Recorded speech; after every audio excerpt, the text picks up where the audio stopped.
देखो सिलेबस में क्या है नहीं है उसको आप बाद में देखना। अगर मैं पढ़ा रहा हूँ तो मैं सिलेबस को ध्यान में रखकर ही पढ़ा रहा हूँगा। और एक बात आपको मैं बता देता हूँ कि ज़रूरी नहीं सिलेबस में जो दिया है वो आए और सिलेबस में जो नहीं दिया है वो नहीं आए। ठीक है, इस बात की प्रबल संभावना रहती है कि सिलेबस के बाहर भी आ जाए। एग्जामिनर क्वेश्चन पेपर थोड़ी ना उठा के डाल देगा। ठीक, जैसे मैं आज जो टॉपिक पढ़ाने वाला हूँ, अब फिर कोई बोलेंगे सर, कल जैसे बात हो रही थी कि sir call in arrear call in advance तो नहीं है, इशू ऑफ शेयर तो है। तो इशू ऑफ शेयर के अंतर्गत ये चीज़ें आ जाती है। ठीक है, उसके अलावा पार्टनरशिप अकाउंट के बारे में इतना चिंता मत करिए, मैं पढ़ाने वाला हूँ। वो जितना टेंशन लेना है आप मेरे ऊपर छोड़ दीजिए। आप सिर्फ और सिर्फ पढ़ने का काम करेंगे, बाकी पूरा टेंशन मेरे ऊपर छोड़ दीजिए। किस लेवल का क्वेश्चन आएगा, कूट वाला आएगा, क्या आएगा, वो सब टेंशन आपको लेने का है ही नहीं। ठीक है, आप पैसे उसी लिए दिए हैं कि आपको टेंशन लेना मत पड़े, इधर उधर भटकना मत पड़े। ठीक है, तो आज का हमारा जो टॉपिक रहेगा वो रहेगा नगद के अतिरिक्त प्रतिफल पर अंश निर्गमन, यानी कि issue of shares for consideration other than cash. अभी देखो मैं कुछ दिन पहले यहाँ पे एक छोटी सी शॉप है, किराना शॉप, तो वहाँ कुछ सामान लेने गया। जो भी घर में मंगाए, चावल दाल शक्कर वगैरह सब चीज़ लेके आए। बिल बना ऑलमोस्ट 2829 रुपये का बिल बना। ठीक है, उसने बोले कि साहू जी पैसे। मैं बोला अच्छा आपकी बेटी तो वो ऑडिटर का कोर्स करना था क्या? बोले हाँ। ठीक है, तो मैं पैसे की जगह मैं क्या कर देता हूँ, अपना एक कोर्स इशू कर देता हूँ। तो मुझे उसको क्या देने चाहिए थे? पैसे देने चाहिए थे। लेकिन ठीक है, उसकी बच्ची को क्या लेना था, उसको क्या ज़रूरत था, एक ऑडिटर का कोर्स चाहिए था, तो मैंने उसको दे दिया। मतलब तो एक ही हुआ, बस पैसे ना देकर उसको कोई दूसरा सामान दे दिया। बस यही कंसेप्ट आज के हमारे टॉपिक का है, इशू ऑफ शेयर। इस शब्द को एक-एक का मतलब समझते हैं। Issue of share, issue of share का कहने का तात्पर्य क्या है?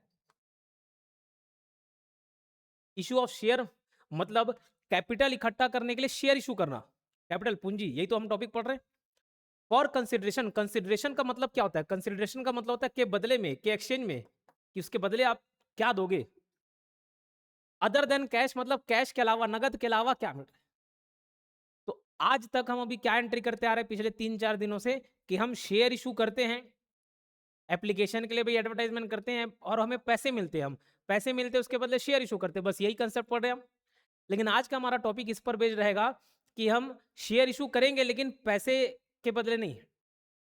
हम कुछ सामान खरीदेंगे, कोई बिजनेस खरीदेंगे और उसके बदले हम शेयर इशू करेंगे। तो आज का हमारा टॉपिक ये रहेगा।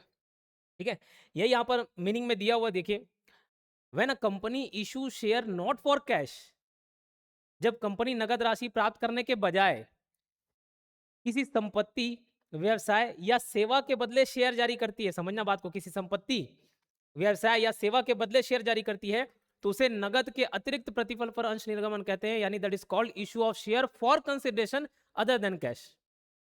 सिंपल है, इसको नहीं पढ़ना हमको, है ना। इसका जो एंट्री है, मेन एंट्री सीखना है, क्योंकि आपसे एंट्रीज पूछे जा सकते हैं। ठीक है, क्लियर। तो मेन कंसेप्ट क्या है? कंपनी कैश नहीं लेती, बदली में कोई एसेट या बिजनेस प्राप्त करती है और उसके बदले में शेयर इशू कर देती है। अब ये सब चीज, अब ये देखो एग्जांपल वगैरह सब है। ठीक है, जैसे एसेट मतलब क्या?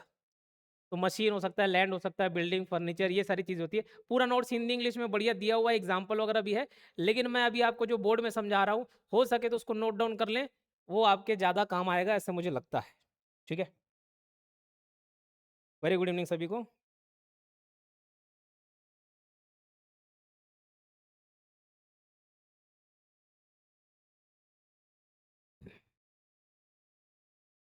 कोऑपरेटिव कहाँ है? देखो आप सिलेबस, एक काम कीजिए, सिलेबस प्रिंट आउट निकालिए आप।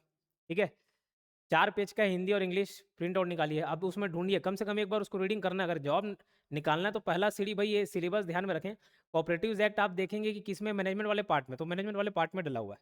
ठीक, चलो। तो ये हम देख रहे हैं, issue of share for consideration other than cash. तो ये अदर देन कैश बस शॉर्ट फॉर्म में लिख दे रहा हूं, अदर देन कैश। कौन से दो केस में? देखो एक तीसरा केस भी होता है। क्या होता है? हमारे खर्चे होते हैं भाई, शेयर जब इशू कर रहे हैं, खर्चे हो रहे हैं। कोई प्रोमोटर है जो प्रमोट किया, उसको शेयर बिकवाने में मदद किया, उसको भी हम शेयर इशू कर देते, ले थोड़ा बहुत तू भी रख बोले। ठीक, तो वो वाला पार्ट हम नहीं देख रहे, उसको प्रीलिमिनरी एक्सपेंस में डाल देते हैं ज्यादातर। तो अदर देन कैश। ठीक, तो दो केस हो सकते हैं, एक जब हम कुछ एसेट्स खरीदें, एक क्या खरीदे जब हम एसेट्स खरीदें, और दूसरा जब कोई चलता हुआ बिजनेस खरीदें। When an asset is purchased,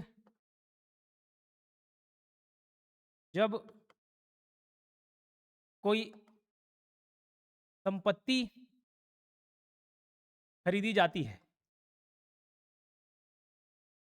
जब कोई संपत्ति खरीदी जाती है, ठीक है, तो पहला मैं इसी को आपको एक्सप्लेन कर देता हूं। मुझे ये बताने का कष्ट करें, अगर मैं कोई मशीन लेके आता, ठीक है, एसेट मतलब कुछ भी मशीन हो सकता है भाई, है ना, कोई मशीन लेके आता मैं, मशीन अकाउंट डेबिट, तो जो आया भाई एसेट वाला क्या रूल है, जो आया उसको हम डेबिट करते, तो मशीन अकाउंट डेबिट करते, इसको मत लिखो, बस सुनना, मशीन अकाउंट डेबिट, और उसके बदले में क्या देता, पैसे देता, तू बैंक अकाउंट, है ना, तो कैश या बैंक, तो टू बैंक अकाउंट, ये करता कि नहीं करता, बिल्कुल। तो यहाँ पर जनरल एंट्रीज क्या बनती है उसको समझिएगा। यहाँ पर जनरल एंट्री बनती है, मशीन एक क्या हो गया, एक एसेट हो गया, एसेट, एसेट्स अकाउंट डेबिट। अब एसेट कहने का तात्पर्य वो एसेट कुछ भी हो सकता है, ऊपर उदाहरण देखिए, एसेट में आपका लैंड हो सकता है, एसेट में बिल्डिंग हो सकता है, मशीनरी हो सकती है, प्लांट हो सकता है, ठीक है, कोई चेयर टेबल फर्नीचर हो सकता है, कुछ भी हो सकता है, एसेट में एक्स वाई जेड कुछ भी आ जाए। टू, लेकिन मैंने उसको पैसे नहीं दिए, उसको मैंने पैसे नहीं दिए, ठीक है, अभी पैसे नहीं दिए हैं तो ड्यू है, ठीक है, अभी क्या है, पेमेंट ड्यू है उसका, तो मैं एंट्री करूंगा टू वेंडर्स अकाउंट। क्या करूंगा, एंट्री टू वेंडर्स अकाउंट। यहीं पर देखो, अब ये वेंडर क्या चीज है सर, वेंडर मतलब जो हमको सामान बेच रहा है, अब उसका कुछ नाम होगा, कोई एक्स लिमिटेड कंपनी हो सकता है, वाई लिमिटेड कंपनी होगा, हो सकता है रामू, हो सकता है श्यामू, हो सकता है कुछ भी हो सकता है, ठीक। तो ये दो केस हम देख रहे हैं, परचेज ऑफ एसेट, संपत्ति खरीदना, और उसके जनरल एंट्री में क्या होगा, यहाँ पे लिखा होगा when asset purchase against share, asset account debit to vendor account. क्यों एसेट अकाउंट डेबिट क्यों किए, क्योंकि हमारे पास एसेट आ गया, हमने खरीदा, और जिससे खरीदा उसको भी पैसे नहीं दिए हमने, ठीक है, तो टू वेंडर अकाउंट, ये वेंडर कुछ भी हो सकता है, Ramu Shamu limited, x limited, Z limited, ठीक है, इतनी सी बात क्लियर। चलो ठीक, अब देखो, asset account debit to vendor account, ये एंट्री हो गया, ये कब, जब हम एसेट खरीदे, जब हमने क्या खरीदा, संपत्ति खरीदा, और जब पेमेंट ड्यू था, ठीक है, ये कौन सा केस है, जब हमने संपत्ति खरीदा, जब एसेट खरीदा जाए तो ये एंट्री बनती है, ठीक है। अब पेमेंट के टाइम में क्या करेंगे, हम उसको पेमेंट तो करना पड़ेगा वेंडर को, तो भैया जो क्रेडिट हुआ है, अभी हम ये लायबिलिटी साइड क्रिएट किए कि इसको आगे चल के भैया पैसा देना है, अब इसको जब देने की बारी आएगी तो इसी को मैं डेबिट करूंगा कि नहीं करूंगा, बिल्कुल करूंगा, तो ये हो जाएगा वेंडर। बोले सर वेंडर क्या है, वेंडर वेंडर बार बार दिख रहे हो, विक्रेता, वी से वेंडर, वी से विक्रेता, विक्रेता मतलब जो बेचा है, हम खरीदने वाले हैं ना, तो ये डेबिट हो गया vendors, vendors account debit to. अब यहां ध्यान से सुनना, अगर इसको मैं पैसे दे दिया होता तो मैं टू बैंक अकाउंट कर देता, कहानी किस्सा वहीं खत्म हो जाता है, टॉपिक फिर हम पढ़ते ही नहीं, बैंक से पेमेंट कर देता, टू बैंक अकाउंट लिख देता, लेकिन नहीं किया ना, नहीं कर रहा हूं, उसके जगह क्या कर रहा हूं, उसको शेयर इशू कर दे रहा हूं, क्या कर रहा हूं, शेयर इशू कर दे रहा हूं, तो बस याद रखना टू शेयर कैपिटल, यहां पर एंट्री बन जाती क्या, शेयर कैपिटल, ठीक है, to share capital account, that's it, ये जनरल एंट्री बनती है, ठीक है। लेकिन ब्रैकेट में यहां पर नोट डाउन लिख लेना, व्हेन इशूड एट पार, जब कम मूल्य पर शेयर का निर्गमन किया जाए ना, इशू किया जाए, व्हेन इशूड एट पार, अभी समझ आएगा कि इसमें पार क्यों है, प्रीमियम क्यों है। ये एंट्री मेरे ख्याल से क्लियर हुई। वेंडर अकाउंट डेबिट, कंचन जी बता रहे टू शेयर कैपिटल अकाउंट, बहुत बढ़िया। नहीं कोई ग्रुप बनाने की जरूरत नहीं, इसी में जो है लाइव सब है, और ज्यादातर उससे कोई डाउट आएगा नहीं, जो मैं कॉमन चीज रहते हैं ऑलरेडी बता चुका होता हूँ, ठीक है। और कोई ग्रुप बनता है उसमें पढ़ाई की बातचीत नहीं होती, दूसरी बातचीत होती है, वो कोई फायदा नहीं देगा आपको, ठीक है। ये मेरे ख्याल से समझ आया।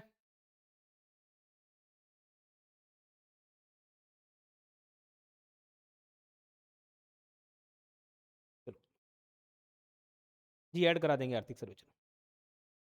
चलिए यहां तक तो कहानी कोई तकलीफ नहीं है, एसेट अकाउंट डेबिट हो गया टू वेंडर अकाउंट, ये हम अभी ड्यू है, इसका पेमेंट है ना, जब एसेट खरीदे तो अब इसका payment due to vendor account, जब इसको पेमेंट करना था तो पेमेंट हम कैश में नहीं किए, उसको शेयर इशू कर दी, तो direct to share capital account. बोले सर यहाँ पर वो सब कहाँ गया, share application account, share allotment account debit, और शेयर फर्स्ट कॉल अकाउंट, वो सब ड्यू, अरे वो ड्यू पहले से हो गया, वो कोई एप्लीकेशन अलॉटमेंट डायरेक्ट उसको हम शेयर इशू कर दिए, तो सब शेयर एप्लीकेशन का, फर्स्ट कॉल का, सब पैसा कहाँ क्रेडिट होता था, याद करो, share application account debit to share capital account, share allotment account debit to share capital account, सब शेयर कैपिटल अकाउंट में जाता था, तो ये डायरेक्ट वेंडर को हमने क्या शेयर इशू कर दिया टू शेयर कैपिटल अकाउंट। ये यहाँ तक तो माजरा कोई दिक्कत नहीं था, यहाँ सब चीज क्लियर था।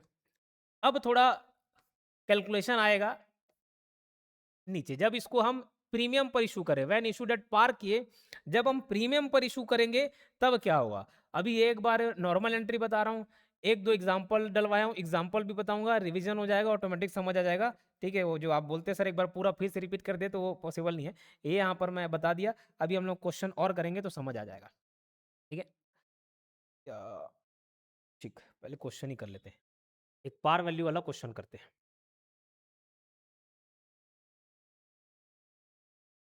हाँ भाई, एग्जांपल ये, कंपनी ने एक मशीन खरीदा जिसकी कीमत 50,000 रुपए थी। कंपनी ने एक मशीन खरीदा जिसकी कीमत कितने रुपए थी, 50,000 रुपए थी, और उसने उसके बदले 5,000 अंशों का निर्गमन कर दिया, है ना, कितने रुपए प्रत्येक शेयर के हिसाब से, 10 रुपए शेयर के हिसाब से। Company purchases machine worth rupees 50,000 by issuing 5,000 share of 10 rupees each. ठीक है, अब यहाँ पे आपको समझ आ रहा होगा कि मशीन की कीमत 50,000 रुपए थी और शेयर इशू कितना किया गया, 5,000 इंटू 10 रुपए ईच किया, मतलब ये भी 50,000 का हो गया। हमारे शेयर की भी वैल्यू 50,000 और उसके मशीन की भी वैल्यू 50,000। तो जब मैं मशीन खरीदा हूंगा, तो परचेज के टाइम में क्या एंट्री बनी होगी, मेरे पास क्या आया, मशीन आया, तो मैंने बढ़िया मशीन अकाउंट को क्या कर दिया, डेबिट कर दिया। ठीक है, कितने हजार से, 50,000 से। क्लियर है क्या। और अभी मैंने पेमेंट किया नहीं है उसको, अभी पेमेंट ड्यू है, समझ लो।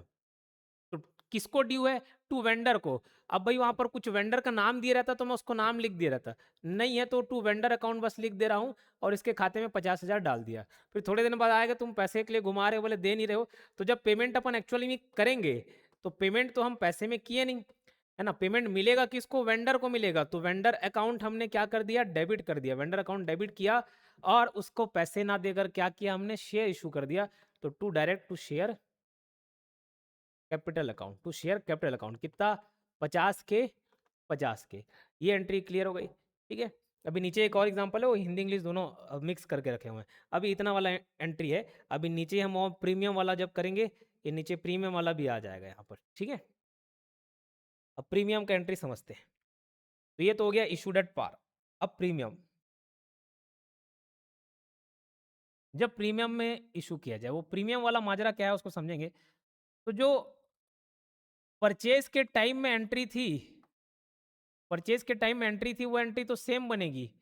क्या एंट्री रहेगी, asset account debit to vendors account. ये एंट्री में कोई बदलाव नहीं होगा, ये एंट्री सेम टू सेम रहेगी, सेम। लेकिन जब हम पेमेंट करेंगे तब क्या होगा, वेंडर्स अकाउंट डेबिट, बोले ये तो यहाँ पे भी है सर जी, बिल्कुल, vendor account debit to share capital account. बोले सर ये चीज तो मुझे ऊपर यहाँ पर भी दिख रही, जी बिल्कुल, एक एक्स्ट्रा बस मिलेगा, टू यहाँ पर आ जाएगा सिक्योरिटी प्रीमियम अकाउंट।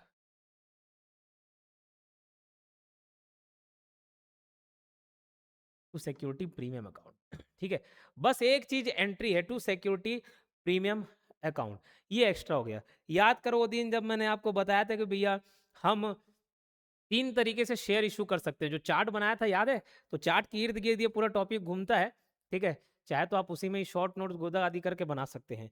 चार्ट के इर्द गिर्द अगर याद आ रहा होगा तो 3 ऐसे चार्ट बनाया, एक हम शेयर इशू कर सकते हैं पार पर, पार वैल्यू पर मतलब सम मूल्य पर हम इशू कर सकते हैं, शेयर इशूड एट पार। 10 रुपए का शेयर है, 10 रुपए में इशू कर दिया, काम खत्म। दूसरा था डिस्काउंट पे इशू कर सकते हैं, लेकिन डिस्काउंट जो है हमारा लॉ अलाउ नहीं करता है, तो हम उसका कुछ एंट्री कहीं पे देखे क्या, नहीं देखे, है ना, डिस्काउंट पे अलाउ नहीं कर सकते, उसका कारण भी मैंने वहाँ पे स्पष्ट कर दिया। एक और देखे थे कि प्रीमियम पे, जब कंपनी की रेपुटेशन अच्छी रहती है ना, तो उसको खरीदने के लिए बहुत लोग तैयार हैं। अरे एप्पल का जो फोन है 1,80,000 2 लाख तक पहुंच जाता है, उसके आप हाई जो स्पेस वाला खरीदेंगे आप, जिसमें काफी ज्यादा आपको स्पेस मिल जाए, तो 1.5 लाख 2 लाख रुपए का एप्पल का फोन खरीदे। क्यों, उसके फीचर्स भी ऐसे, लेकिन जो खरीद रहा है उसके फीचर यूज नहीं कर पा रहा है।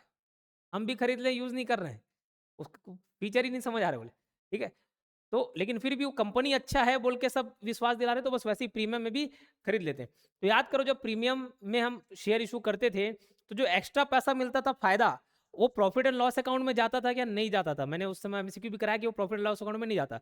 वो एक कैपिटल प्रॉफिट है और उसके लिए एक अलग से अकाउंट ओपन किया था, सेपरेट अकाउंट, उसका नाम है टू सिक्योरिटी प्रीमियम अकाउंट। तो जब हम यहाँ पर भी पेमेंट करेंगे तो शेयर कैपिटल अकाउंट के साथ साथ सिक्योरिटी प्रीमियम अकाउंट भी खुलेगा, क्योंकि हमने शेयर जो है वो प्रीमियम में इशू किया हुआ है। ठीक है, तो ये यहाँ पर लिखेंगे when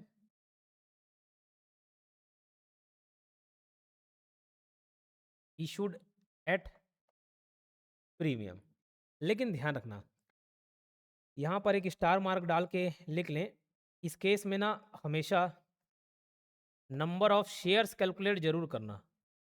number of shares issued calculate जरूर करना। बोले सर ये नंबर ऑफ शेयर,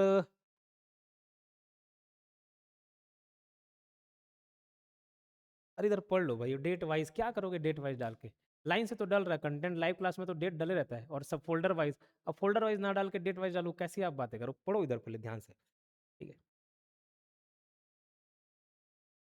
ठीक। अब यहाँ पे नंबर ऑफ शेयर आप कैसे निकालेंगे? Number of share issued. ठीक, तो नंबर ऑफ शेयर इशूड के फॉर्मूला है नंबर ऑफ शेयर इशूड। मैं जो बेस्ट होता है वो प्रोवाइड करता हूँ। कंटेंट में आप जाएंगे, वो डेट वाइज डला हुआ है। अब आप खुद सोचो, जो लाइव क्लास में तो डेट वाइज डला, कंटेंट में मैं डेट वाइज डालूंगा, पढ़ पाओगे? खोजने लगोगे, फिर आधे लोग परेशान करेंगे, सर वो फोल्डर वाले क्या है। ठीक, तो जो चीज़ है अवेलेबल सब बेस्ट है, आप उसकी चिंता मत करें। नंबर ऑफ शेयर इशूड का फॉर्मूला है, ऊपर परचेज कंसिडरेशन आएगा। ठीक है, परचेज कंसिडरेशन।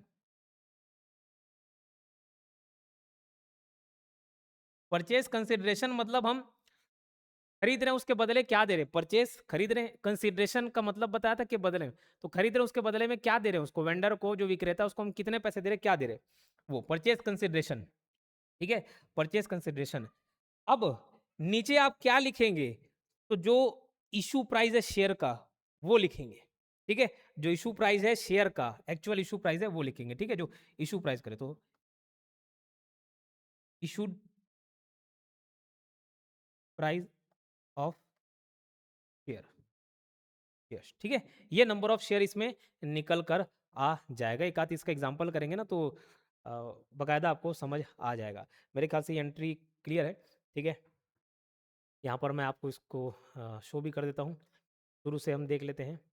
परचेज कंसिडरेशन, क्रय प्रतिफल, amount payable to vendor for purchase of business asset, ये मैंने बताया हुआ है। ठीक, परचेज ऑफ एसेट वाला हिस्सा हम देख रहे हैं, जब एसेट खरीद रहे हैं। अभी बिजनेस खरीदेंगे तो क्या क्या खरीदेंगे? पूरा किसी का बिजनेस उठा लेंगे तो केवल हम एसेट नहीं लेके आएंगे, उसके साथ लाइबिलिटी भी लेकर आएंगे। ये वाला हिस्सा देख रहे हैं, कंपनी शेयर देकर सेट खरीदती है। ठीक है, अब पार वैल्यू वाला हम सीख गए, 10 रुपए का शेयर इशू था, 10 रुपए में ही किए। प्रीमियम वाला जब इशू प्राइस फेस वैल्यू से ज़्यादा हो, इसकी एंट्री हम बनाना सीख रहे हैं। ठीक है, तो जनरल एंट्री ये देख लिए। शेयर इशूड एट प्रीमियम जब होगा तो कैसे बनेगा? तो ऊपर वाला एंट्री तो सेम बनता है, यहाँ पर देखो ये वाली एंट्री तो सेम बनेगी, asset account debit to vendor account, ये एंट्री सेम बनती है। बदलाव कहाँ पे आता है? जब उसको हम पेमेंट करने जाते हैं तो vendor account debit to share capital to security premium account, vendor account debit to share capital account to security premium account, ये एंट्री मैंने नीचे बताया। चलो ठीक है, अब ये परचेस ऑफ बिजनेस का तो बाद में देखेंगे। अब इधर कुछ एग्जांपल हम लोग देख लेते हैं। ये 50,000 वाला तो कर लिए। If share issued at premium, देखो यदि शेयर प्रीमियम पर जारी किया जाए तो 5,000 के शेयर थे, 10 रुपए issued at ₹12, total value 60,000, premium 10,000। यहाँ पे देखो अलग से सिक्योरिटी प्रीमियम का अकाउंट ना 10,000 रुपये बता दिया गया है, तो आपको निकालने की फिलहाल जरूरत नहीं पड़ेगी, लेकिन अगले क्वेश्चन में हम निकालेंगे उसको। ठीक, तो यहाँ पर एंट्री कैसे बनता? तो सबसे पहले एंट्री ऐसे बनता कि भाई हम कुछ सामान खरीदे रहे होंगे, है ना, सामान खरीदे होंगे, कितने का? 60,000 का। ठीक, तो एंट्री बननी चाहिए थी asset account debit, asset account debit to vendors account, vendor का नाम नहीं दिया, टू वेंडर्स अकाउंट, कितने रुपए का? 60,000। ठीक है, 60,000 का asset account debit to vendors account 60,000। उसके बाद इसी को जब हमको पेमेंट करना होगा तो vendors account debit to share capital account, और मैंने आपको पहले भी बताया शेयर कैपिटल में एक्चुअल जो फेस वैल्यू होता है उसका पैसा आता है, एक्स्ट्रा कम ज़्यादा का कुछ नहीं। तो शेयर कैपिटल अकाउंट और यहाँ पर तो सिक्योरिटी प्रीमियम अकाउंट। अब मुझे अलग से चूंकि बता दिया गया है इसलिए मुझे निकालना नहीं पड़ रहा है कि प्रीमियम की राशि 10,000 रुपये। तो ये प्रीमियम की राशि मैंने लिख दी 10,000 रुपये। वेंडर को कितने देने भाई, वैल्यू 60,000 रुपये का वैल्यू था, ठीक है, तो वेंडर को 60,000 ही पेमेंट करने होंगे हम लोग। बच गया क्या, वो शेयर कैपिटल में चले गया 50,000 रुपये, ये इसकी एंट्री बनेगी। ये यहाँ पे नीचे लिखा हुआ टू शेयर कैपिटल में 50,000, टू सिक्योरिटी प्रीमियम 10,000। ठीक है, मजेदार क्वेश्चन नीचे है। एक्स लिमिटेड, यहाँ पर देखो एक्स लिमिटेड ने वाई लिमिटेड से 18 लाख की संपत्तियां खरीदी जिनका भुगतान 100 रुपए प्रति पूर्ण चुकता समता अंश फुल्ली पेड इक्विटी शेयर जारी करके किया जाना है। ठीक है, 18 लाख रुपए का हम सामान खरीदे, एक शेयर की वैल्यू कितने रुपये, 100 रुपए, कितने शेयर है वो अभी नहीं बताया। ठीक, अब आपको पूरा जर्नल एंट्री बनाना है। ठीक है, लेकिन दो कंडीशन है। पहला कंडीशन सम मूल्य पर और दूसरा कंडीशन है जब 20% प्रीमियम पर दिया जाए। अभी यहाँ पर प्रीमियम का पैसा कितना आएगा वो सब नहीं बताया गया। ठीक है, तो इसमें हमको निकालना पड़ेगा जो फॉर्मूला मैंने नीचे बताया हुआ है उसके हिसाब से। ठीक, तो एक पार वाला देखेंगे और एक प्रीमियम वाला केस देखेंगे। 18 लाख रुपए है और 100 रुपए के एक शेयर की कीमत है। ठीक है, तो सॉल्व करते हैं। ठीक है, चलो, तो पहला, जब हम लोग पार वाला कर रहे हैं, पार पे सम मूल्य पर, तो सबसे पहले एंट्री क्या बनेगी, assets account debit to vendors account. कितना भैया, 18, वेंडर का नाम दिया गया एक्स लिमिटेड दिया है। ठीक है, तो वेंडर की जगह ना एक्स लिमिटेड लिखना, वो एक्स लिमिटेड उसी से खरीद रहे ना भाई, 18 लाख रुपए। अब वो नहीं तो आ रहा है भाई मेरा पैसे कहाँ है, मैं तो वेंडर को दे दिया, वाले कौन है वेंडर नहीं मालूम, वेंडर को दे दिया, एक्स लिमिटेड ही वेंडर है। Asset account debit to X limited कितना, 18 लाख रुपए। ठीक है, और इसी को जब हम पैसे पेमेंट करेंगे तो ये एक्स लिमिटेड का अकाउंट डेबिट हो जाएगा टू शेयर कैपिटल। और टोटल देखो, अगर आपको बताना है ऐसे कैलकुलेशन है, थ्योरी वाइज पढ़ते ना 11th 12th वाला, अगर ये कर रहे होते 11th 12th बीकॉम को में, तो यहाँ पे नरेशन में मैं लिखता बताता कितने शेयर इशू किए। नहीं तो देखो 18 लाख रुपए कीमत है ना, और एक एक शेयर की कीमत 100 रुपए है, तो मुझे बताइए कितने शेयर इशू किए जाने चाहिए। ये 2020 काट दो भाई, कितना आ रहा है, 18,000 का शेयर, हाँ कि ना, 18,000 का शेयर उसको इशू करना है। तो ये लो 18,000 शेयर, 18,000 शेयर, ठीक है, इंटू 100 रुपए ईच, है ना, तो ये आ गया भाई 18 लाख रुपए का इसका हिसाब हो गया। ठीक है, 18 लाख का इसका हिसाब हो गया। ये एंट्री समझ आ गई मेरे ख्याल से।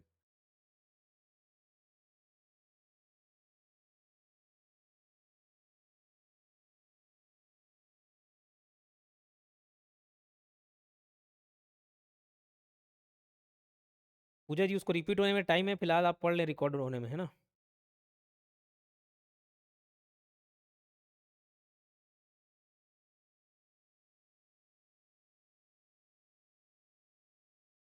एंट्री हिंदी में, ज्योति जी आप किसी स्कूल में पढ़े होंगे, वहाँ मुझे पहले एंट्री दिखाइएगा, वहाँ पे भी इंग्लिश में ही होता है। ठीक है, एंट्री इंग्लिश में ही पढ़ना है।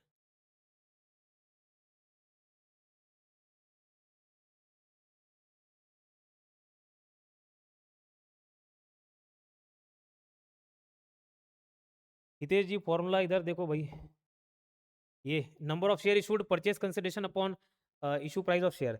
इसके बाद देखो, अभी इकोनॉमिक्स की क्लास होगी, फिर जय सर लेंगे, उसके बाद मैं मैनेजमेंट कर लूँगा। ये लाइव 4 से 6, 6:30 जो भी चलता है, तो उसमें अभी ये खत्म होने के बाद जय सर आएंगे, वो इकोनॉमिक्स की क्लास लेंगे, देन मैं वापस से मैनेजमेंट नहीं, ऑडिट की क्लास लूँगा। और मैनेजमेंट में रिकॉर्डेड कंपनीज एक्ट, कंपनीज नहीं, कॉर्पोरेटिव एक्ट डल रहा है, ठीक है, सहकारिता अधिनियम।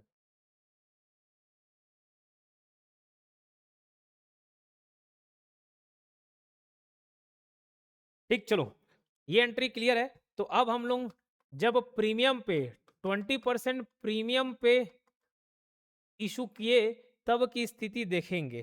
ठीक, तो एक चलो मैं होमवर्क दे रहा हूं, आप बनाइए। पहला एंट्री तो मालूम है आप सभी से बन ही जाएगा। ठीक है, क्या खरीदा हमने, संपत्ति खरीदा, तो asset account debits, assets account debit to, assets account debit to X limited कितने का खरीदा था भैया? 18 लाख। 18 लाख रुपए का। अब इसके बाद की एंट्री एक बार करके बताएं।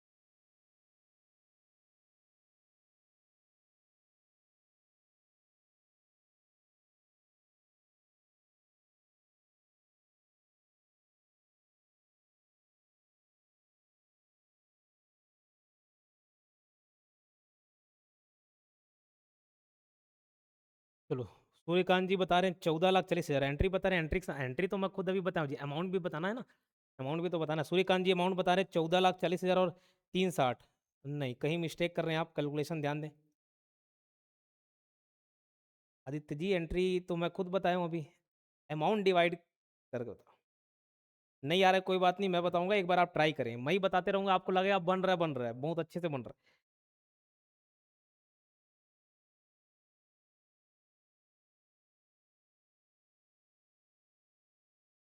360 कैसे गलती कर रहे हैं आप लोग? चलो ठीक है, मैं देखता हूँ। इतना तो नहीं आना चाहिए, 20% प्रीमियम है। और ये एक्स लिमिटेड का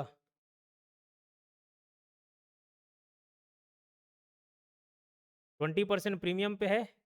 एक्स लिमिटेड 18 लाख रुपए संपत्ति है। आप लोग कहीं पे मिस्टेक कर रहे हो। चलो देखते हैं। सेकेंड एंट्री, सेकेंड एंट्री हमने ये देखा कि भाई एक्स लिमिटेड को हम डेबिट कर देते हैं। जब पेमेंट करना होता है एक्स लिमिटेड अकाउंट डेबिट करना होता है to share capital account,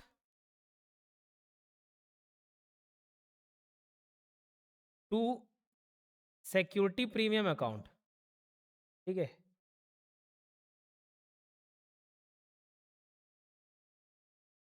security premium account.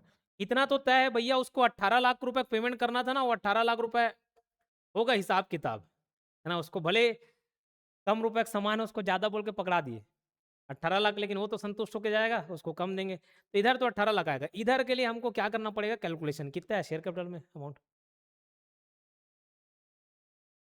ये तो कितना है,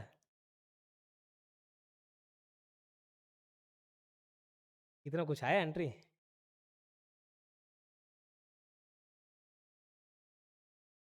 कितना रुपया है वो पूछ रहा हूँ। 2,000 हो। चलो, बहुत सुंदर। ये बताओ, देखो नंबर मैंने इस केस में क्या बताया यहाँ पर एंट्री जब बता रहा था,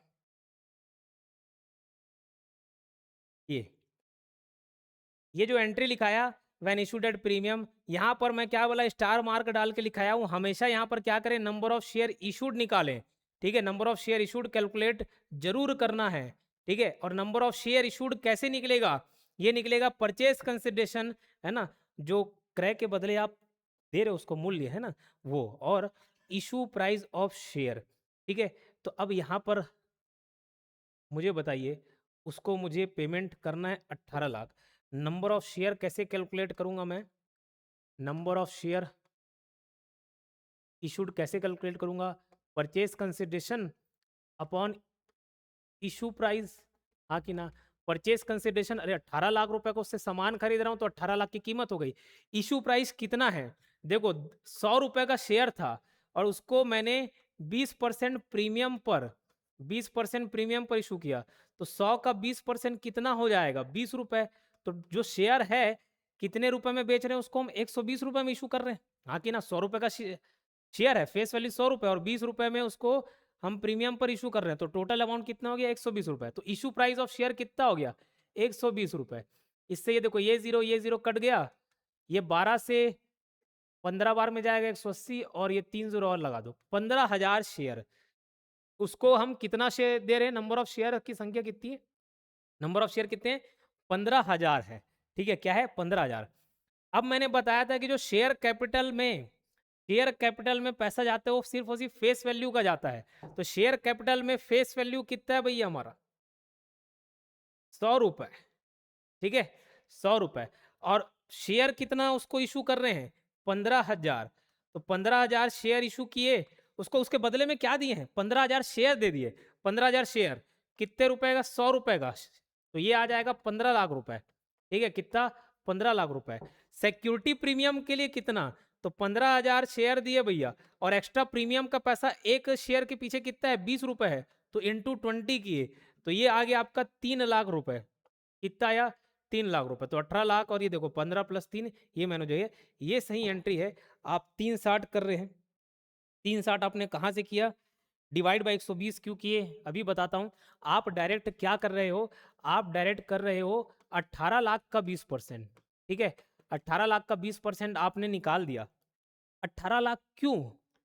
18 लाख का 20% क्यों निकालोगे? 18 लाख का 18 लाख क्या है? 18 लाख रुपए है जो हम वेंडर को हमें देना है। वेंडर को हमें देना है, वो हमारा शेयर कैपिटल का पैसा नहीं है। 18 लाख का 20% नहीं निकालना है। ठीक है, तो मैंने यहाँ पर क्या बताया, ये एंट्री अगर आपको करना है नीचे, ये देखिए आप जो पूछ रहे हैं ना कि ये डिवाइड बाई 120 क्यों किए, फॉर्मूला क्यों किए, यहीं पर मैंने बताया है। इस केस में आपको सबसे पहले नंबर ऑफ शेयर इशूड निकालना पड़ेगा। और उसको कैसे निकालेंगे? Purchase consideration. परचेज कंसिडरेशन मतलब कितने रुपए का सामान खरीदा भैया? 18 लाख रुपए का। और यहाँ पर इशू प्राइस ऑफ शेयर, तो 100 रुपए का शेयर को हम 20% प्रीमियम पर इशू कर रहे हैं। 20%, वो 18 लाख का 20% क्यों कर रहे हो? शेयर का प्राइस क्या है? 100 रुपए, ना कि 18 लाख।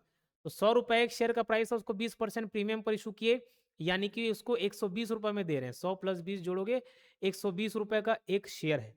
ठीक है, 120 रुपए का एक शेयर। क्लियर है? ओवरऑल समझ आई बात? ठीक। तो इशू प्राइस ऑफ शेयर कितना हो गया? 120 रुपए। तो ये देखो परचेज कंसिडरेशन मैंने लिख दिया 18 lakh, divide by issue price of share 120।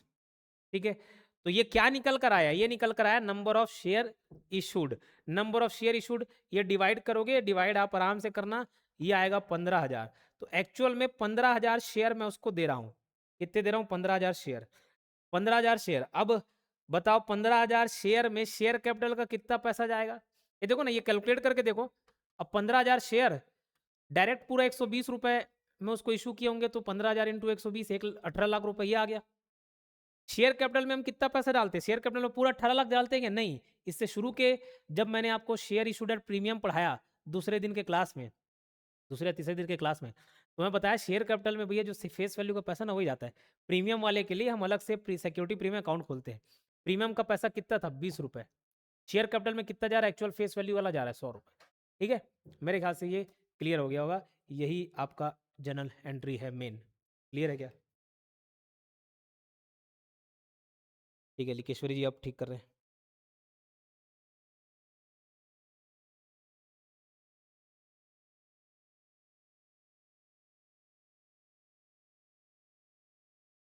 Question में क्या है? क्वेश्चन में सब कुछ नहीं, जो सामने रखा जाए। 18 लाख रुपए का सामान खरीदे, 100 रुपए का एक एक शेयर है, और एक 20% प्रीमियम। ठीक है, अब ये एक रनिंग बिजनेस वाला कंसेप्ट है, लेकिन इससे पहले मैं चाहता हूँ कि आपको एक क्वेश्चन कराऊं, ताकि आप मुझे सही एंट्री दे पाएँ। ठीक है, एक मैं अपने से कोई रैंडम क्वेश्चन दे रहा हूँ, और उसको आप बताएंगे मुझे।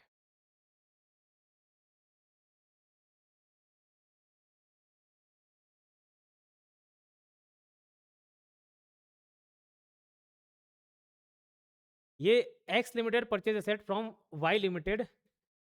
ओके, आप वाई लिमिटेड आएगा क्या बोले ना? ठीक ठीक ठीक। एक्स लिमिटेड ने खरीदा है, चलो कोई बात नहीं। एक्स लिमिटेड ने परचेज किया फ्रॉम वाई लिमिटेड, तो यहाँ पर वाई लिमिटेड कर लेना। ठीक है, माई मिस्टेक, ये वाई लिमिटेड आएगा। आपका एक किसी का कमेंट आया था एक्स की जगह वाई आना चाहिए, बिल्कुल वो वेंडर वाई है।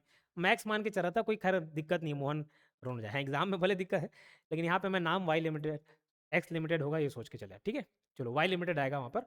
ओके, अभी मैं क्वेश्चन चेंज कर रहा हूँ। 18 लाख रुपए जो है, ये 18 लाख को आप करेंगे 22 लाख रुपए।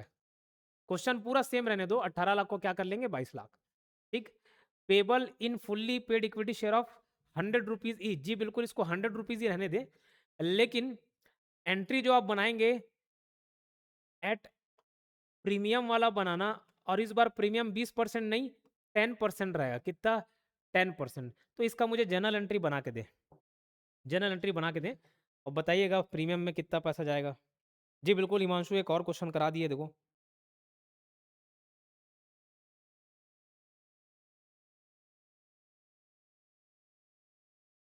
इसका एक बार एंट्री बताएंगे मुझे, और बताना सिक्योरिटी प्रीमियम में कितना पैसा जा रहा है, बाकी सब तो आप बता ही दोगे। सिक्योरिटी प्रीमियम में कितना जा रहा है वो मुझे बताएं।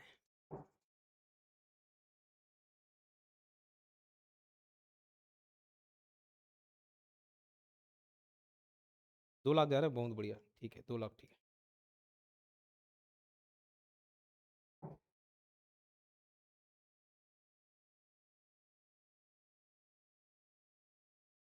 2 लाख आ रहा है, ठीक है। इधर ऑनलाइन में कोई विजय जी का पहला जवाब आ रहा है, ठीक है।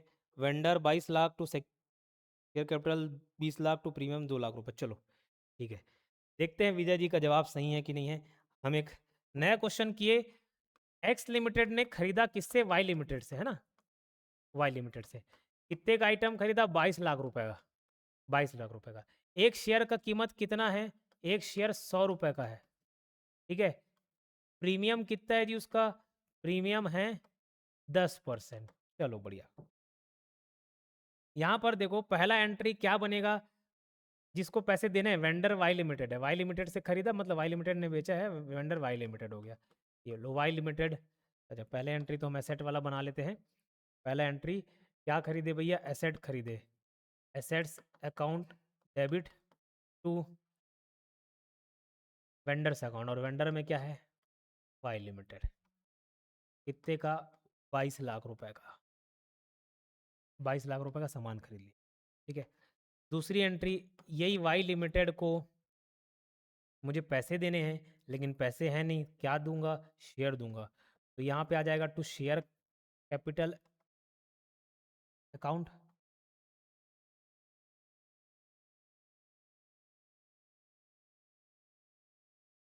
टू सिक्योरिटी प्रीमियम अकाउंट, ठीक है। ये इतना तो मुझे कंफर्म है कि 22 लाख रुपए भाई इसको चुकतारा करना है, ये दे देंगे, है ना। तो शेयर कैपिटल सिक्योरिटी प्रीमियम, इसमें क्या एंट्री जाएगा, ठीक।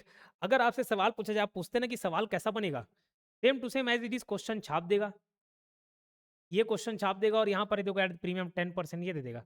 4 ऑप्शन देगा, आपसे पूछा जाएगा कि मुझे ये बताइए सिक्योरिटी प्रीमियम को कैसे एडजस्ट करेंगे, 4 ऑप्शन दे देगा।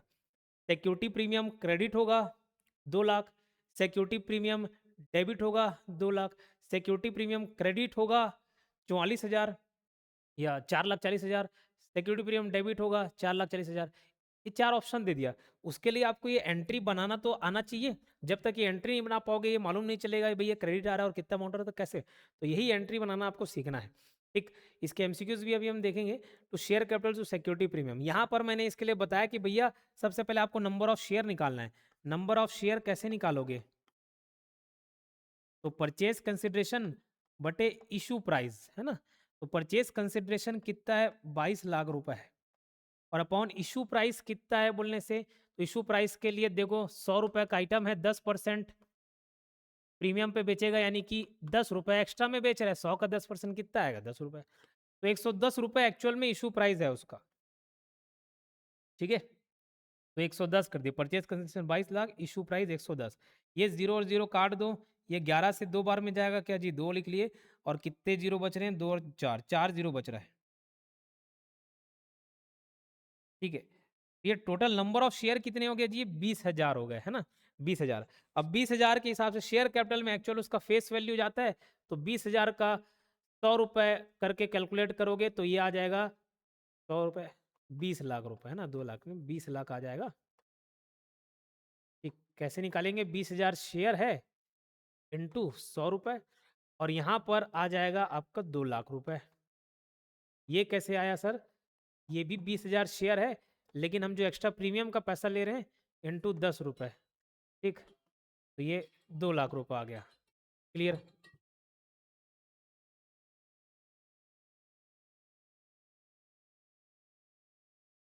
चलो ऑलमोस्ट सभी ने जवाब दिया, बहुत बढ़िया, ठीक।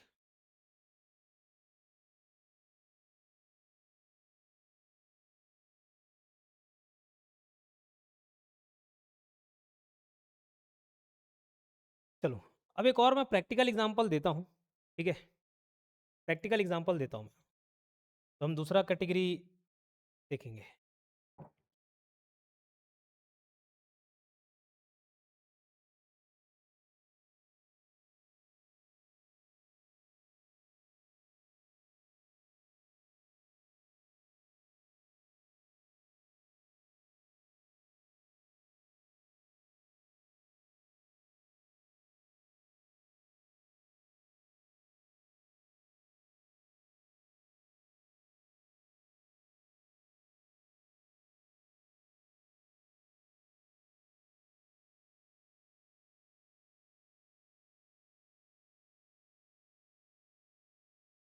चलो एक उदाहरण देता हूँ।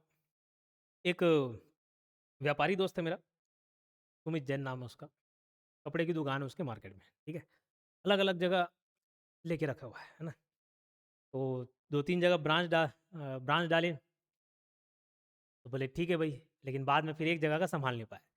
बोले ताऊ जी अगर हो सके तो देख लेना, एक एक जगह का ब्रांच मैं संभाल नहीं पा रहा हूँ, एक काम करो तुम देख लेना, तुम खरीद लेना, ठीक है। तो बोले ठीक है चेक करता हूँ, मुझे बताओ क्या लेना देना है। तो बोले जी देखो, जो मेरे ग्राहक हैं जिनसे मुझे पैसे लेने हैं, मैं कभी बल्क में ऑर्डर कर देता हूँ, बल्क में ऑर्डर दे देता हूँ, ठीक है। हो गए कुछ छोटे मोटे ग्राहक हैं जिनका हिसाब किताब है, एक एक दो दो टी शर्ट लेके गए, कुछ प्रीमियम अपन कुछ डिज़ाइन करवा के दिए, वो सब। तो मुझे पैसे जो लेने हैं वो लेने हैं, बोले 10 लाख रुपए, ठीक है 10 लाख रुपए क्या लेने हैं, पैसे लेने हैं। बोला ठीक है भैया 10 लाख रुपए, ओके, और क्या, और देने कुछ नहीं है, बोले देने हैं वो तो और ज़्यादा देने वाला है। ठीक बताया कितना रुपए देने हैं?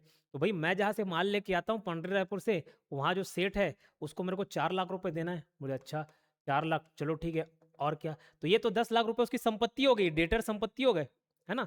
10 लाख रुपए, 4 लाख रुपए क्या बोले सेठ को देना है। मैं बोला चलो ठीक है 4 लाख रुपए सेठ को दे देंगे, और कुछ। तो बोले जो स्टाफ वगैरह का सैलरी है, जो काम करते हैं यहाँ पे लड़के, उन लोगों का पैसा देना है। बोले ठीक है कितना, 1 लाख रुपए उन लोगों का सैलरी पेंडिंग है लास्ट महीने के। बोले चलो ठीक है, और क्या।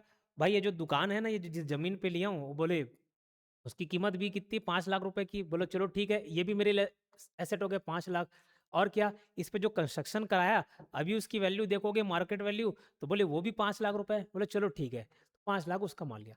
मेरे पास टोटल में उसकी संपत्ति कितना ले रहा हूँ, तो ये 5 लाख, 5 लाख, 10 लाख, 10 लाख प्लस 10 लाख, 20 लाख, 20 लाख रुपए का उसका संपत्ति है। लेकिन सिर्फ संपत्ति नहीं, उस संपत्ति के साथ साथ मुझे उसके दायित्व तो भी लेने पड़ेंगे, एसेट के साथ साथ लाइबिलिटी भी तो लेना पड़ेगा। तो उसकी लाइबिलिटी कितने की हो गई बताओ। एसेट हो गया, एसेट हो गया 20 लाख का, उसकी लाइबिलिटी हो गई 5 लाख की। ये एसेट माइनस लाइबिलिटी करूंगा ना, तो जो मुझे मिलता है उसी को हम क्या कहते हैं, उसी को नेटवर्थ कहते हैं, ठीक है। नेटवर्थ सुने हो कभी, अंबानी की नेटवर्थ इतने हैं, उसकी नेटवर्थ 10 करोड़ है, उसकी नेटवर्थ 20 करोड़ है। नेटवर्थ मतलब भाई एक्चुअल में मेरे पास कितना पैसा है, कितने संपत्ति है। हालांकि संपत्ति हम नॉर्मल जब बात करते हैं तो उसकी संपत्ति अलग हो जाती है, और कंपनी में संपत्ति की बात करते तो अलग है, ठीक है। वहाँ पे हमारा पैसा फिर वो पूंजी कहलाता है, वो लाइबिलिटी में चले जाता है, खैर वो बात की बात है। जैसे मैं बोलूँ कि भाई मेरा नेटवर्थ कितना है, ठीक है, XYZ, तो हो सकता है मेरे पास कुछ जमीन हो, ठीक है, हो सकती है बिल्डिंग हो, ये सब का पैसा मैं तो कैलकुलेट कर ही रहा हूँ कि बोले हाँ ये 1 लाख का, ये 2 लाख का, ये 5 लाख का है, तो 10 लाख के मेरे पास हो सकते हैं सारे फर्नीचर सेटअप सब चीज़, मेरे पास 10 लाख रुपए हो। लेकिन फिर मुझे याद है कि भाई मेरे बैंक में लोन भी तो है, बोले 8 लाख रुपए का लोन चल रहा है, तो उसको भी तो घटाऊंगा, तो मेरे नेटवर्थ कितनी हुई, 2 लाख रुपए, बस वैसे ही, ठीक है। तो नेटवर्थ समझ आ गया। तो अब मैं उसका बिजनेस पूरा उठाऊंगा, ठीक है, एज इट इज। तो उसके एसेट भी मेरे, लाइबिलिटी भी मेरी, ठीक है, प्रोज भी मेरे तो कॉन्स भी मेरे, ठीक। तो दूसरा एंट्री हम करते हैं कंसिडरेशन अदर देन कैश, जिसमें हम एक रनिंग बिजनेस को परचेस करते हैं। कैसा बिजनेस, रनिंग बिजनेस, चलता हुआ बिजनेस, जो बिजनेस चल रहा है, ठीक है। तो when an asset is purchased, अब यहां पर लिखेंगे when running, when a running business, running, when a running business purchase. मेरे ख्याल से आप लोगों को जो एंट्री से पहले का जो कंडीशन मैंने बताया, वो आराम से आपको समझ आ गया होगा, ठीक है, समझ आई बात। अब यहाँ पर मैं सिर्फ असेट नहीं खरीदूंगा, इधर देखो, जब हम यहाँ पर सिर्फ संपत्ति खरीदे तो संपत्ति खरीदे, उसका बिजनेस वगैरह नहीं खरीद रहे भैया, एक ठोक मशीन खरीद ले, प्लांट खरीद ले, तो एसेट अकाउंट डेबिट किया। तो बिल्कुल यहाँ पर भी एंट्री वैसी करेंगे क्या सर? जी बिल्कुल, मैं उसके एसेट्स तो खरीदूंगा ही, एसेट्स अकाउंट डेबिट। अब ये एंट्री को ध्यान में रखना, आगे इसमें थोड़ा एडजस्टमेंट बताऊंगा। एसेट्स अकाउंट डेबिट, उसके बाद पैसे देने तो वेंडर अकाउंट क्रेडिट करूंगा जी, बिल्कुल टू वेंडर्स अकाउंट क्रेडिट भी करूंगा। ये एंट्री तो रहती, इतना एंट्री रहेगा ही रहेगा। लेकिन लेकिन ध्यान रखना, asset account debit to vendor account ये तो है, लेकिन ऐसे मैं जब बिजनेस खरीद रहा हूँ उसका, तो एसेट लूंगा तो उसकी लाइबिलिटी भी लूंगा। तो लाइबिलिटी क्रेडिट किधर रहती है? क्रेडिट साइड रहती है। तो जैसे एसेट डेबिट साइड है, लाइबिलिटी मेरी किधर आ जाएगी? लाइबिलिटी आ जाएगी क्रेडिट साइड। ठीक है, asset account debit to vendor account to liability account. इतना मेरे ख्याल से क्लियर होगा। ठीक है, तो asset account debit to vendors account to liability account, ये एंट्री आपको ध्यान में रखना है। तो जब हम बिजनेस को खरीदेंगे तो asset account debit to vendors account और टू लाइबिलिटी अकाउंट, ये एंट्री आपको ध्यान में रखना है। ठीक है, और नेटवर्थ का भी मैंने कंसेप्ट आपको बता दिया कि नेटवर्थ क्या चीज होती है। ठीक, लेकिन अब मेरी एक बात समझना, अब मैं वो दुकान खरीद के आ गया, तो मुझे बताओ, जब उसने 5 साल पहले वो दुकान चालू किया होगा तो ग्राहक बनाने में उसको समय लगे होंगे, कितना कुछ अरेंजमेंट किया होगा, वो जहाँ से सामान लेके आता है वहाँ से सेटअप बिठाया होगा, इतने सारे ग्राहक इकट्ठा किए होंगे, इतने सारे लड़के बिठाए होंगे, स्टाफ मैनेज किए होंगे, हर एक चीज़ को प्रॉपर अरेंजमेंट किया होगा। तो वो तो मुझे बना बुनाया हुआ एक चीज़ मिल रहा है, हाँ कि ना? तो मुझे क्या उसके स्ट्रगलिंग दौर वाला मेहनत मुझे भी करना पड़ेगा कि नहीं? मुझे बना बनाया पका पकाया खाना मिल रहा है, मुझे फिर से खाना बनाने की जरूरत नहीं है, पका पकाया मिल रहा है, हाँ कि ना? ठीक है, इतनी सी बात समझ आती है। तो बस वैसे ही यहाँ पर देखो, मैं उसका ही एक उदाहरण लेता हूँ। ठीक है, उसी का एक उदाहरण लेता हूँ कि भाई मैं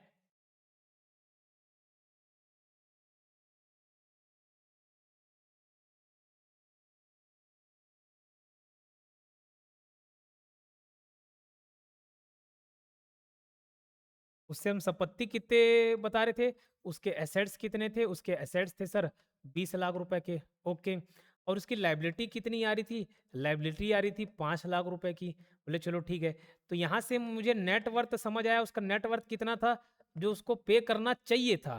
पे करना है नहीं, पे करना चाहिए था 15 लाख रुपए, है ना? 15 लाख रुपए उसको मुझे पे करना चाहिए था। तो ठीक है, मैं एंट्री ऐसे बनाता हूँ, एसेट्स अकाउंट डेबिट, यहाँ पर एक गैप छोड़ रहा हूँ, उसको ध्यान रखना। उसके बाद टू लाइबिलिटी अकाउंट और टू वेंडर अकाउंट ही आता है। ठीक है, तो लाइबिलिटी अकाउंट और टू वेंडर्स अकाउंट। ठीक है, एसेट का कितना पैसा है भाई? 20 लाख रुपए है। ये लो, मैंने 20 लाख रुपए इसको लिख दिया यहाँ पर, 20 लाख रुपए। लाइबिलिटी का कितना है? बोले सर 5 लाख रुपए। ठीक, कितना? 5 लाख रुपए। वेंडर वाले में कितना जाना चाहिए था? उसका नेटवर्थ जो भाई ये 15 लाख रुपए बच रहे हैं, वही 15 लाख रुपए जाना चाहिए था। लेकिन मैंने देखा उसने मुझे 15 लाख नहीं मांगे, वो बोला नहीं नहीं 18 लाख रुपए डालना मेरे अकाउंट में। अब मैं सोचा 18 लाख क्यों, तो मैंने उससे पूछा, सवाल पूछा 18 लाख क्यों? बोले अबे मैं तेरे को सब पका पुकाया दे रहा हूँ, इतने सारे ग्राहक है, तेरे को कोई मेहनत करना ही नहीं है, तेरे को बस दुकान में बैठना है, बोले एक पार्ट टाइम जॉब करना है, बोले टीचिंग करो और रात में बैठो, बोले बैठ। ठीक है भाई, तो ये पैसा किस चीज का ले रहा है? ये ले रहा है अपने मेहनत का, अपने नाम का, अपने स्ट्रगल का, जिसको हम अकाउंट्स की दुनिया में गुडविल के नाम से जानते हैं। ठीक है, तो ये एक्स्ट्रा 5 लाख और 18 लाख में कितना हो रहा है? 23 लाख रुपए हो रहा है। तो 23 लाख में जो एक्स्ट्रा 3 लाख बच रहा है, ये क्या चीज का ले रहा है? ये ले रहा है गुडविल का। तो यहाँ पर आ जाता है गुडविल अकाउंट। यहाँ पर क्या आ जाता है? Goodwill account. Goodwill account debit, ये आ गया 3 लाख रुपए। ठीक है, तो यहाँ पर एंट्री हम क्या करते हैं? गुडविल अकाउंट की। ठीक, तो ये इसका मॉडिफाइड एंट्री मैं आपको बता रहा हूँ, assets account debit, goodwill account debit to vendors account to liability account. Liability ऊपर लिख सकते हो, आगे नीचे आगे पीछे सब चल जाएगा, कोई दिक्कत नहीं, कोई बहुत बड़ी बात नहीं है। ठीक, तो ये एंट्री हो गई। तो एक्स्ट्रा जो पैसा है वो किसका ले रहा है? वो गुडविल का ले रहा है। इतनी सी बात समझ आई? ठीक है, तो ये एक तो एक केस हो गया। क्यों? अरे भाई आप एक नॉर्मल चाय ठेला खोल लो, उसका कुछ नाम लिख देना, दुकान वगैरह को कुछ भी नाम ले लेना। ठीक है, अमृत तुल्य की जगह जहर तुल्य लिख देना, एक जहर तुल्य और एक अमृत तुल्य है। तो ये बताओ कस्टमर ज्यादा किस में आएंगे? अमृत तुल्य में आएंगे ना। क्यों? उसका पहले से ब्रांड बना हुआ है, उसी ब्रांड का ये एक्स्ट्रा पैसा ले रहा है 3 लाख रुपए। आज मैं योगेन साहु क्लासेस किसी और को हैंड ओवर कर दूं कि भाई मैं मेरा फिर मन फिर गया, बोले फिर गवर्नमेंट जॉब करना, बोले मैं गवर्नमेंट जॉब चले गया। अब एक साथ दो आप काम, गवर्नमेंट जॉब रहते हुए कोई दूसरा आप काम नहीं कर सकते ना, कोई दूसरा आप पैसे लेने वाले काम नहीं कर सकते। ठीक है, मैं उधर चले गई। इसके मामले में मेरे पास कई बार मेरे को सस्पेंशन लेटर मिला है कि सस्पेंड कर दिया जाएगा, बोले जब क्लास और जॉब दोनों चल रहा था। तो खैर, मैं अपना इंस्टीट्यूट किसी दूसरे के नाम कर दूं, तामेश सर के नाम कर दो, भाई तामेश सर आज से आप संभालो, तो तामेश सर को बेनिफिट मिलेगा कि नहीं मिलेगा? मिलेगा ना, कुछ ना कुछ तो बेनिफिट मिलेगा वो गुडविल के। तो ये गुडविल का पैसा एक्स्ट्रा लिया आता है। लेकिन एक दूसरा सिनेरियो देखते हैं। एसेट 20 लाख का था, लाइबिलिटी 5 लाख की थी, नेटवर्थ उसको 15 लाख रुपए पे करना चाहिए था, लेकिन मैं उसको 15 लाख रुपए नहीं दे रहा हूँ, मैं उसको दे रहा हूँ 11 लाख रुपए। कितना रुपए दे रहा हूँ? 11 लाख। तो यहाँ पे तो सवाल ही पैदा नहीं होता गुडविल का, इतना पैसा बच ही नहीं रहे। उसको देना चाहिए था कितना? 15 लाख रुपए, लेकिन पैसे बच कितने रहे? 11 लाख रुपए। कम कितना पड़ गया? अब इधर 20 लाख हो गया, इधर 11 + 5 = 16, 4 लाख बच गया। तो 4 लाख स्वाभाविक सी बात है नीचे मैं क्रेडिट ही करूंगा, क्योंकि उधर ही खाली पड़ रहा है। ये पैसा किस में डालूंगा?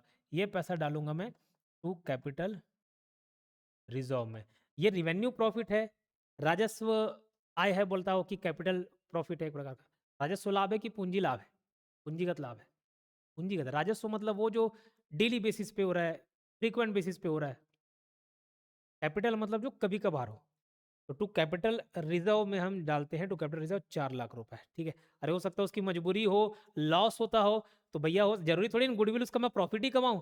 हो सकता है मैं बिजनेस चलाऊं तो मुझे भी लॉस झेलना पड़े, तो भैया वो जो लॉस झेलूंगा उसका मैं अपना कम पैसा दूंगा। तो ये 4 लाख। तो यहाँ पर एक एंट्री और हो सकती है, यहाँ पर नीचे लिख लेंगे टू कैपिटल रिजर्व। लेकिन दोनों एक साथ नहीं आएगा, या तो गुडविल आएगा या तो कैपिटल रिजर्व आएगा, ठीक है। हम एक अपने फायदे को कैपिटल रिजर्व में डालते हैं, ठीक है।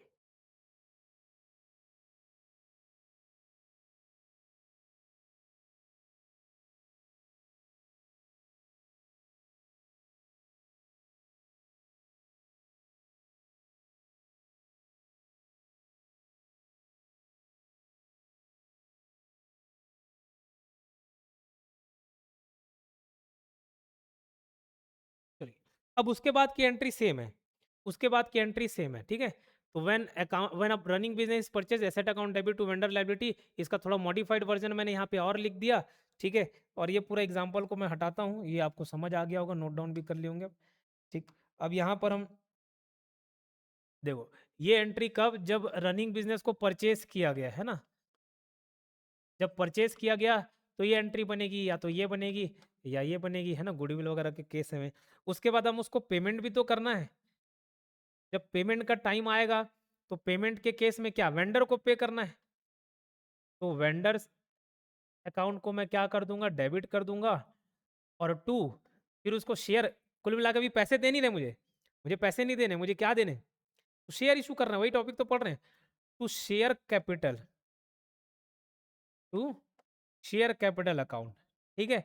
लेकिन ये कब? जब फिर वही पार में इशू करो, इशूड एट पार, 10 रुपए का शेयर है, 10 रुपए में इशू किया। या फिर और कैसे एंट्री बन सकता है?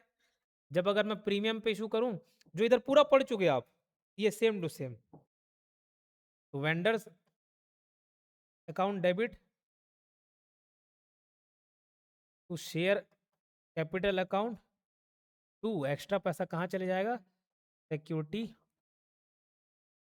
प्रीमियम अकाउंट में, ठीक है। ये आज का कंसेप्ट खत्म हुआ, इसका एग्जांपल मैं आपको बताऊंगा, और उसके बाद कुछ हम एमसीक्यूज भी सॉल्व करेंगे, फिर इकोनॉमिक्स की क्लास लेंगे जय सर, देन फिर मैं आऊँगा और ऑडिट की क्लास लूँगा।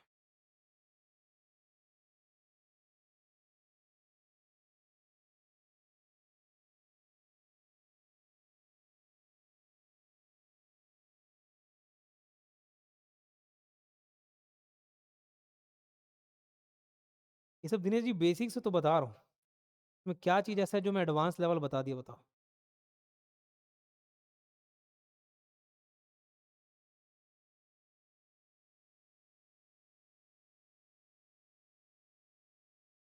चलो,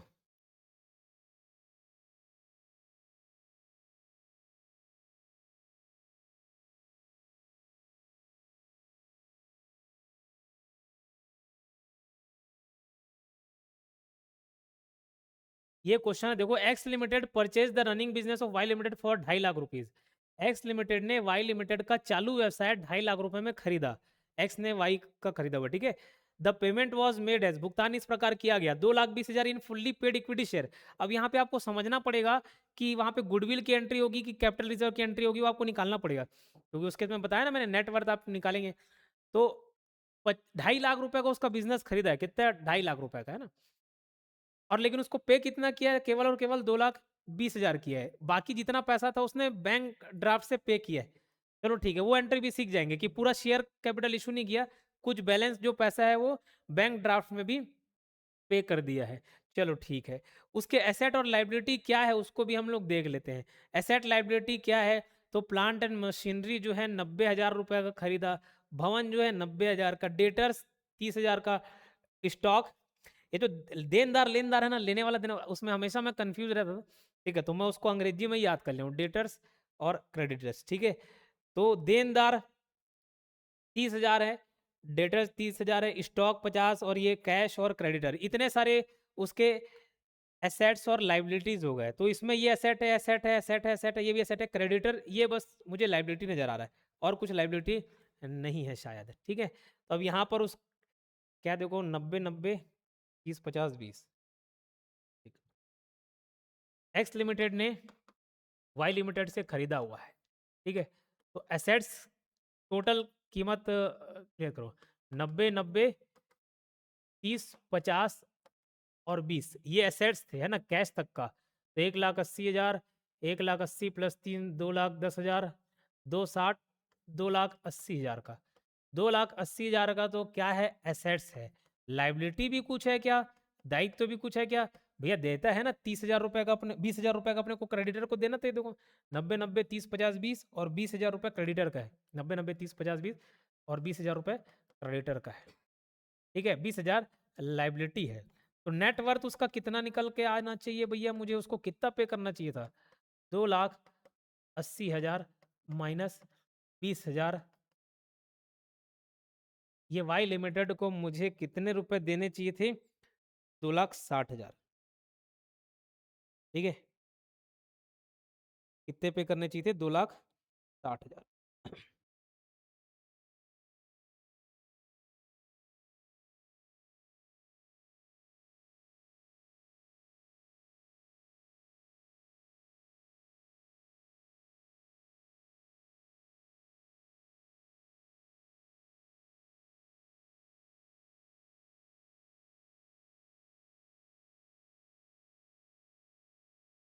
चलो, तो अब इसका एंट्री बनाते हैं, ठीक। एंट्रीज क्या था अभी देखो, एंट्रीज में हम यहाँ पर देखें, एसेट्स अकाउंट डेबिट, तो एक डायरेक्ट एसेट मत मार देना, है ना, एक डायरेक्ट एसेट नहीं बने। तो एसेट्स में कौन कौन से एसेट है, प्लांट मशीनरी है, बिल्डिंग है, लैंड है, जो है लाइन से हम उसको लिखेंगे। फिर टू वेंडर्स अकाउंट की, उसको उसका बिजनेस कितने में खरीदे, उसको कितने रुपए देने चाहिए था, वो सब हम लोग लिख लेंगे। लाइबिलिटी क्या है वो सब हम लोग लिख लेंगे, ठीक है। तो फिलहाल क्वेश्चन पर जाते हैं हम, उसके सारे एंट्रीज को लिखना चालू करते हैं।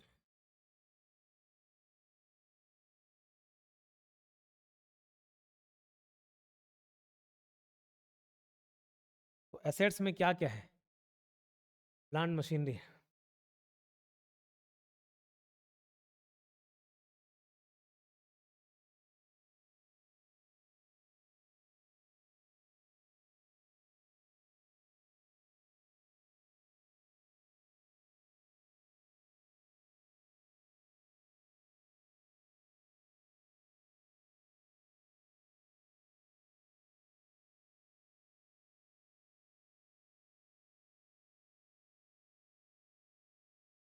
ये देखो एसेट्स में इतने थे, 90-90, 30-50-20, प्लांट, बिल्डिंग, बिल्डिंग नीचे लिखा गया, बिल्डिंग, डेटर, स्टॉक, कैश, है ना। तो प्लांट ये 90,000 रुपए, बिल्डिंग ये 90,000 रुपए था, उसका डेटर था 90-90, 30-30,000, फिर स्टॉक का कितना, 50,000 रुपए, कैश कितना था, 20,000 रुपए। अभी आया, अभी यहाँ पर अगर हो सकता है गुडविल आना चाहे या नहीं आना चाहे, उसको बाद में देख लेंगे। तो अपने पास लाइबिलिटी भी है क्या, लाइबिलिटी है क्रेडिटर के रूप में, ठीक है, क्रेडिटर्स। अभी इसको हम लोग पेंडिंग रखते हैं, क्रेडिटर का कितना हो गया, 20,000 रुपये, ये अभी जब कब एंट्री कर रहा हूँ, जब मैं उसका बिजनेस खरीद रहा हूँ, है ना, बिजनेस खरीदने के समय की ये एंट्री है, बिजनेस खरीदने के समय की एंट्री है। टू क्रेडिटर 20,000 रुपये। वेंडर्स को मुझे कितना पैसे देने थे भाई, वेंडर्स को वाई लिमिटेड, वेंडर्स मतलब वाई लिमिटेड है, वेंडर वाई लिमिटेड है यहाँ पर, ठीक है, तो वाई लिमिटेड।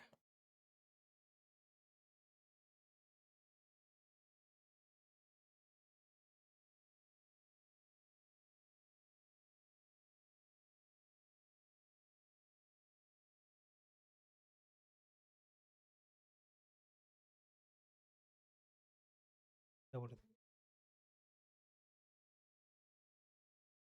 चले जाना होगा पास में रख।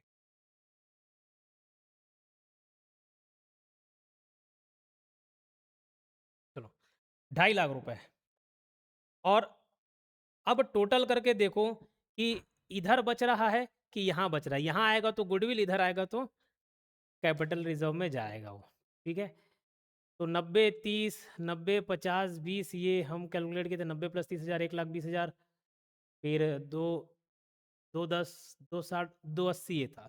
280 में 20,000 घटाए, 2,60,000 उसको पे करना चाहिए था, जो नेटवर्थ इधर हम कैलकुलेट करके बैठे हुए हैं। नेट 2,60,000 उसको पे करना चाहिए था, लेकिन हमने उसका बिजनेस कितने में खरीदा है, 2.5 लाख रुपए में। यहाँ पे बताया ना, 2.5 लाख रुपए में। इसको मत देखना कि 2 लाख रुपए फुल्ली पेड इक्विटी शेयर में खरीदे, क्या किए, पूर्ण चुकता और बचे को 30,000 में, ठीक। तो इसको पैसा दे दिया, अभी पैसे वाला बस मैं नहीं बताया था, लेकिन अभी बता दे रहा हूँ कि वो शेयर दे दिया। वो बोला भाई कुछ रहम कर दे मालिक, शेयर तुम बढ़ा चढ़ा के बेच दे रहे हो, मजबूरी का फायदा उठा रहे हो, पैसे भी दे दो, बोले कुछ खा पी लो, वाला ठीक है 30,000 ले लेना, ठीक। उसको देखो कि मैं कितने में उसका बिजनेस खरीदा, 25 लाख रुपए में। वाई लिमिटेड का बिजनेस 25 लाख रुपए में, 25 नहीं 2.5 लाख रुपए में खरीदा गया यहाँ पर, ठीक है, 2.5 लाख रुपए में उसका व्यवसाय को खरीदा गया है। तो ये एंट्री मैंने कर दी भैया यहाँ पर 2.5 लाख। इधर ऊपर आ रहा है कितना, 2,80,000, और इधर कितना बच रहा है, 2,70,000। तो स्वाभाविक सी बात है नीचे वाला कम पड़ रहा है, तो नीचे कम पड़ गया मतलब मैं यहाँ पर क्या डाल दूंगा, टू कैपिटल रिजर्व, कितना, 10,000। अब इसको जोड़ के देखो, ये पूरा 2,80,000 आ रहा है, और ये वाला पूरा 2,80,000 हो रहा है। डेबिट बराबर क्रेडिट। अगर ज्यादा हो जाता, मान के चलो ये 2,50,000 के जगह 2,70,000 होता, तो ये 2,90 होता, ये 2,80, तो यहाँ पर गुडविल अकाउंट आ जाता 10,000।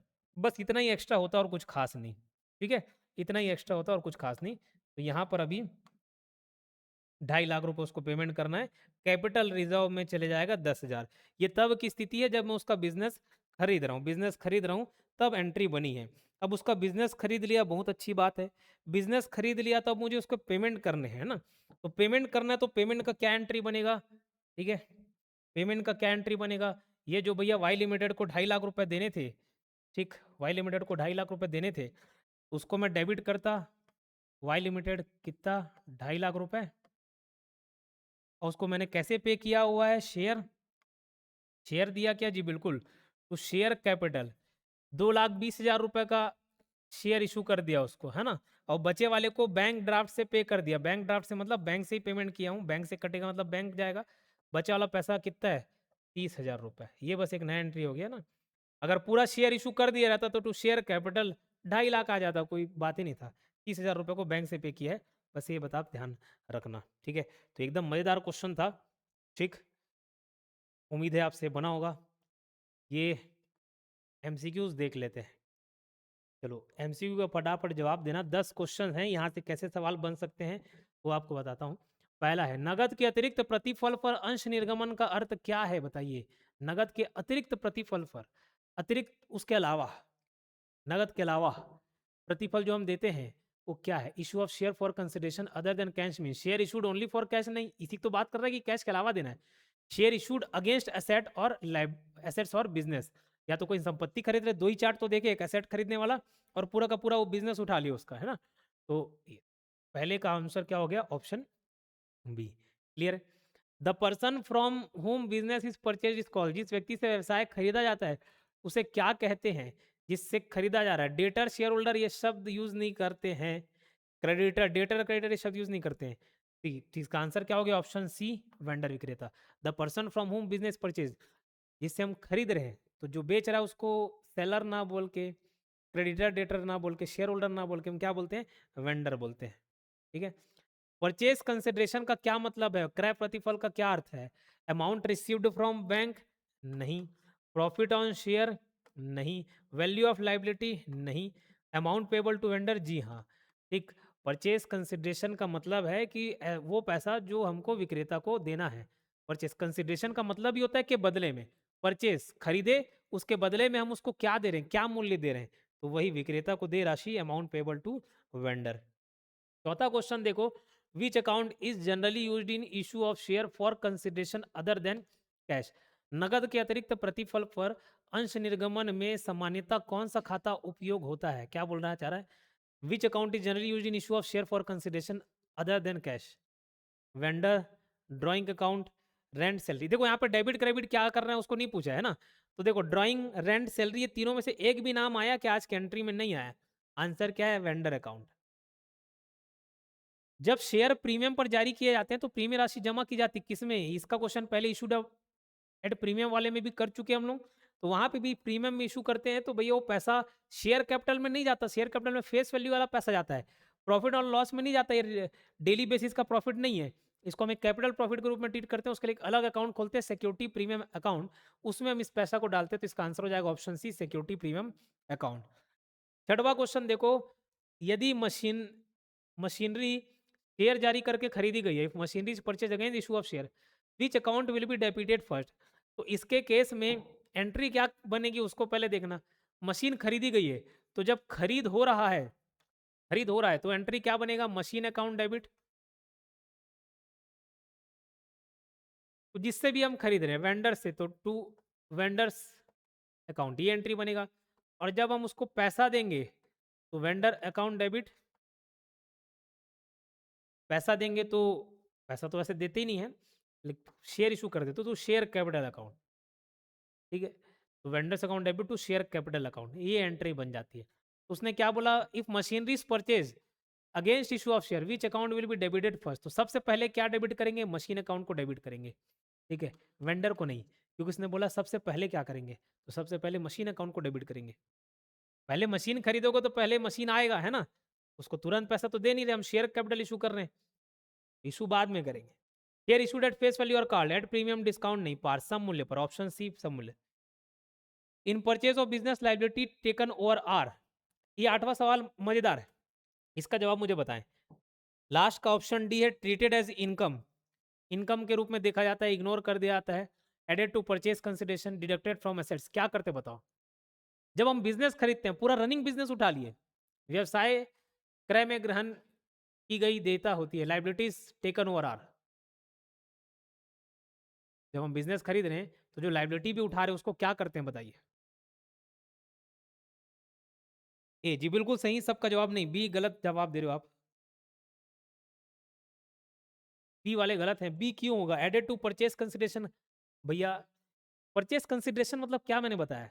परचेज कंसिडरेशन भैया मतलब उसको जो सामान खरीद रहा हूँ उसके बदले में उसको क्या पैसे देने वाला हूँ, तो मैं उसको 5 लाख रुपए देने वाला हूँ, मान के चलो 5 लाख रुपए देने वाला हूँ, उसके बाद मुझे मालूम चलता है कि वो किसी का 1 लाख रुपए और लग रहा था जो उसको पे करना था, मैं और उसको 1 लाख रुपए और उसी आदमी को दे दूंगा, बताओ?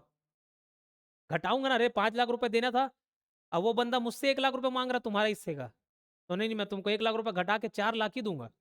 तभी तो नेटवर्थ निकलता है, क्या नेटवर्थ कैसे निकलता था? एसेट्स माइनस लाइबिलिटी करके, तो भाई जो लाइबिलिटी होता है उसको संपत्ति से घटाई जाती है।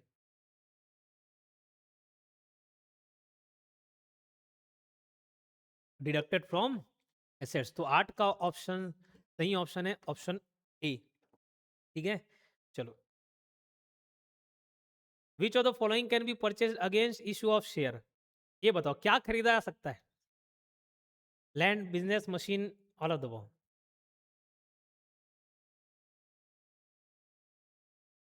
डी जी बिल्कुल सही जवाब, बहुत बढ़िया, all of the above. Land, building, machine, अरे संपत्ति में तो कुछ भी हो सकता है ना, इशू ऑफ शेयर जारी करके हम कुछ भी खरीद दे। Issue of share for consideration other than cash does not involve, नगद के अतिरिक्त प्रतिफल पर शेयर निर्गमन में क्या शामिल नहीं होता? तो वेंडर होता है, एसेट होता है, शेयर कैपिटल होता है, कैश फ्रॉम पब्लिक ये नहीं होता है। पब्लिक से थोड़ी ना पैसे मांग रहे हैं, आईपीओ थोड़ी लॉन्च कर रहे हैं हम, ठीक है। तो ये हो गया भैया आपका अकाउंट्स वाला टॉपिक खत्म, ठीक है। कोई नहीं है रिकॉर्डिंग देखने के लिए।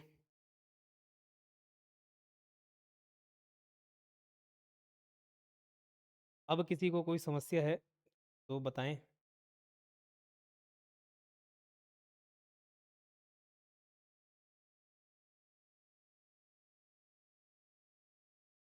हाँ, जो डाउट है अब पूछ लो, क्योंकि आप बीच में पूछते हो तो मैं देख नहीं पाता हूँ, ठीक है। रिकॉर्डिंग ऑफ करना, लाइव चलने दो।